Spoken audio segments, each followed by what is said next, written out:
We started sharing our experiences, and other people in the groups were sharing the structural discrimination and racism that their communities were facing, and of course the more subtle experiences that people were reporting in everyday life. We decided as a group, we actually took a vote, and it was unanimous that we were not going to celebrate Harmony Day because, quite frankly, there is no harmony in racism.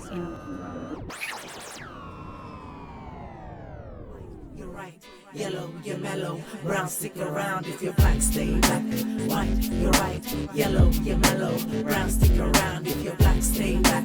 People of color are resisting, people of color are resisting, are resisting. So my name is Rosana Barbero, and currently I'm the CEO of the Addison Road Community Organisation in Marrickville. We're the co-convener of the Inner West Multicultural Network, which is comprised of 120 civil society organisations and government organisations. At the beginning of the year, we always talk about what events are important to the community, based around events and issues that occur. And this year we said that it's really important to go back to the real meaning of what the 21st of March is about. As someone who's been a human rights, women's rights and aid worker for over 2 decades and not lived in Australia, I was actually quite shocked that when I did return to Australia and I heard about this Harmony Day, and I had no idea what Harmony Day meant because, you know, having worked in the Global South, most UN holidays are celebrated by nations, and the 21st of March to me was always the UN Day for the Elimination of Racial Discrimination. And that had its roots in the 1960 massacre in a South African township of Sharpeville, where 700 people were protesting and demonstrating against the pass laws, and the South African police opened fire on them and killed 69 people just like that.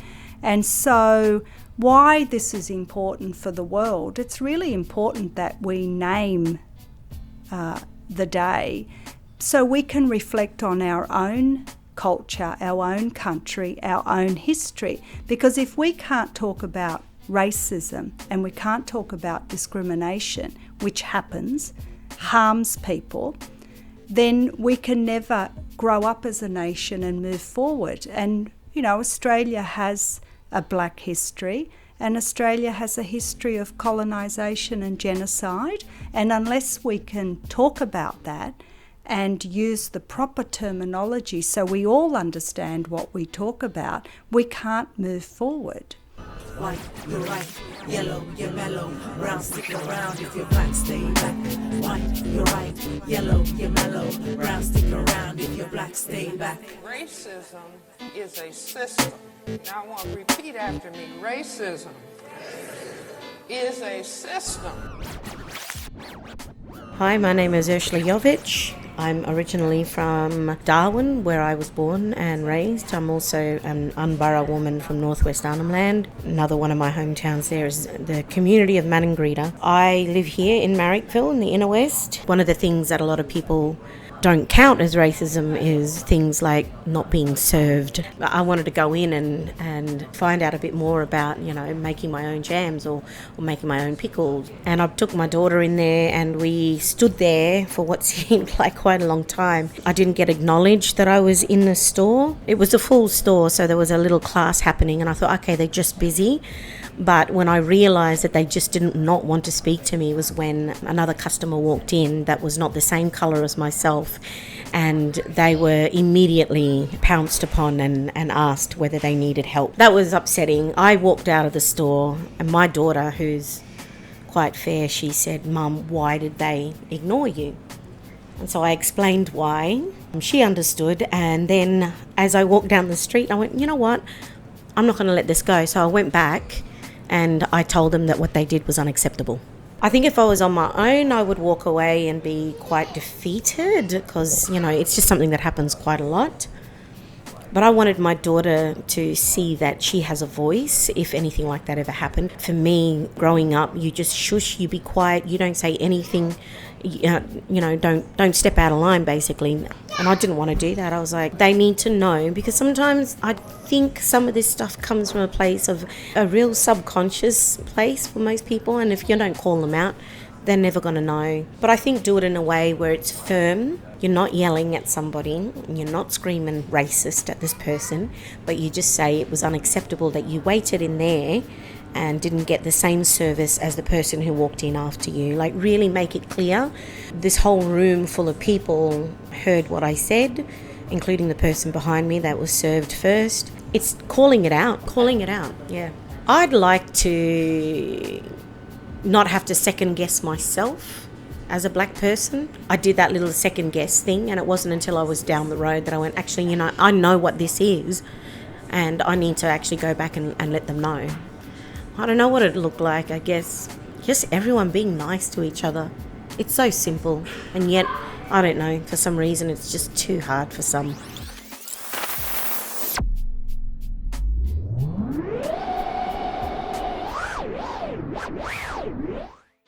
Closer to home in the Inner West, which is, a very cohesive and a very progressive area to live in, Addison Road Community Centre is the centre for multiculturalism. It was where multiculturalism debates and discourses emerged in the 70s, and this new terminology came around, multiculturalism, and there were whole discussions of what that meant, what it embraced, and we've always supported and been part of different cultures, celebrating their cultures.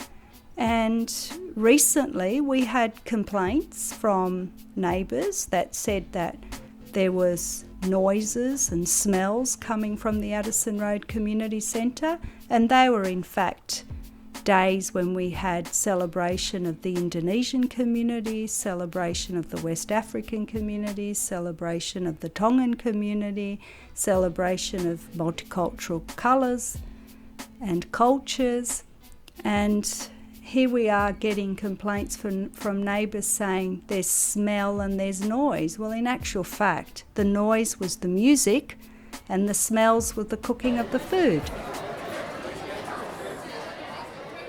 Hey, my name is Alex. I was born and raised in Vietnamese, but I choose to study in Australia. The background of my family is that they are immigrants from Chinese. But the first time I came here is like I thought that people would be more civilized. I do experience some racism. I can speak English fluently. I'm very confident about that. But whenever I can, I choose to speak Vietnamese because it's my mother tongue. It's the way how I choose to communicate with other Vietnamese, things like that. There were times people just told me off and you shouldn't say Vietnamese. You should be speaking English because you are living and study at an English country. I choose to do the things that I want. I choose to speak whatever languages that I want because that's my right. You can't just erase me by saying you can't speak Vietnamese. The whole situation where the coronavirus is going on, people just look at me because I'm Asian and they thought I carry virus and all things like that. It just make me anxious, Just be confident, told them off and just tell them this is what I'm gonna look like for the rest of my life, and if you don't like it, just don't look at me. Be yourself, I guess. This is who you are. We should be more accepting of each other. Even if we don't have the same ethnicity, we don't have the same skin color, but humans are humans. I'm Vanessa. I'm a Kunya woman from Barkindji country. I live in Sydney now. I work as a labourer on Sydney Rail. Racism and discrimination doesn't seem like it's been eliminated. We're talking about trying to close the gap. I think the gap's got even bigger than 5 years ago, and with this epidemic happening, it's going to be a lot more worse. not only racism within, Aboriginal culture or blackfellas culture, it's also now a lot of different types of racism now and discrimination. So I don't see there's going to be any elimination. My views of it is just getting worse. The resilience comes from coming home into your heart. You have to look at all those moments as best you can as gifts, because when you learn how to rise above it and you learn to be resilient and you learn to thrive with that resilience and with that knowledge, you'll be better off for it. In every pain, in everything, there is a lesson. Find it, learn it, grow from it. Okay, hello everybody, my name is Nancey Denis. You can find me on social media such as Instagram as The Nancey Denis Show. Harmony Day. But what is it really? It's actually supposed to be a dismantling of racism and bringing cultures together day. It's actually about talking about the pain, breaking through the pain and moving forward from the pain and acknowledging that pain and acknowledging if you were the oppressor or you were the oppressed.